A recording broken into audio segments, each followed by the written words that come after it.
with In Your Face. I'm Sam Casey, and these are my guests, Dan Hennessy and Pat Lampert. Today, we'll start off with the NHL.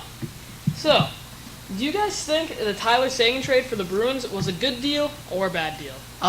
For the Bruins, I think it was a bad deal. Tyler Seguin, they spent 2 years on him to give up a first-round draft pick, or they got the first-round draft pick to get him. They gave up Phil Kessel, who's now a star player on the Toronto Maple Leafs. They traded for Louis Eriksson, good forward, probably play on the first or second line. He's a good player who can score.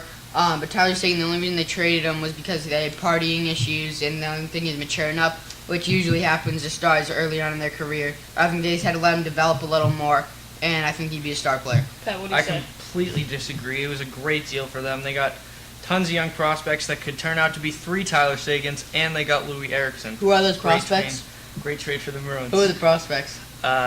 Soderberg. Soderberg's already on the Bruins.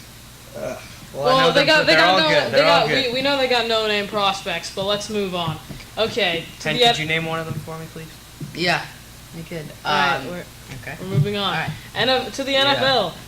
Who will win the NFC West? That's the big question. NFC West, 49ers. They have too much. They have too much skill. Carlos Rogers, Nnamdi Asomugha, that's secondary. 2 of the best 10 cornerbacks in the league right there. They also got Dante Whitner, Patrick Willis up on the linebacking core and the defensive line. Get that, and then just to cover Colin Kaepernick, they got Joe Staley. He's a great player. He really can ball. I believe you forgot the Seattle Seahawks are in the 49ers division. I didn't forget them. They're just not good.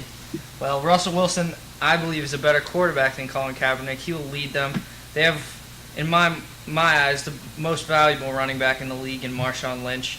And with the addition of Percy Harvin, along with Sidney Rice. Actually, Percy Harvin, they're thinking about now might not play this season. He's been having really bad hip issues, and he might not play. May. Okay. That round goes to Dan, along with the first round. Wow. Dan 2, Pat nothing. On to the NBA. Do you guys believe the blockbuster deal by the Celtics sending Pierce, KG, and Terry to the Brooklyn Nets? Do you think that was a good deal? Do you like it? Yes, I do. New scenery for a lot of the guys. Chris Humphries, a lot of talent. He's a lot of talent within him. I just don't think he's been put in the right system. With a new coach, Brad Stevens, I think they'll really flourish. Now it looks like the Celtics starting five will be Rajon Rondo, Avery Bradley, Jeff Green, Kelly Olynyk, or Jared Sullinger might step up to play there. And then once again, you got Humphries. Brad Stevens had a lot of success at Rutgers, so I think he'll be able to continue that success. The only question is whether he'll be able to get the respect of Rajon Rondo. Wow, Dan came to play. Pat, let's hear your rebuttal. I agree. It was a good trade for the Celtics in the end, but the Celtics are all about tradition.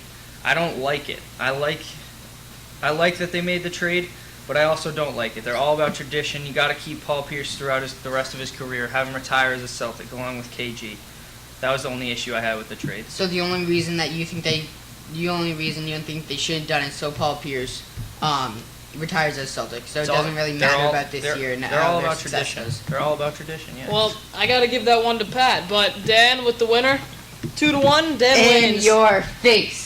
And that is all we have today on In Your Face. I'm Sam, and here is Pat and Dan. We're signing out, SBC Nation.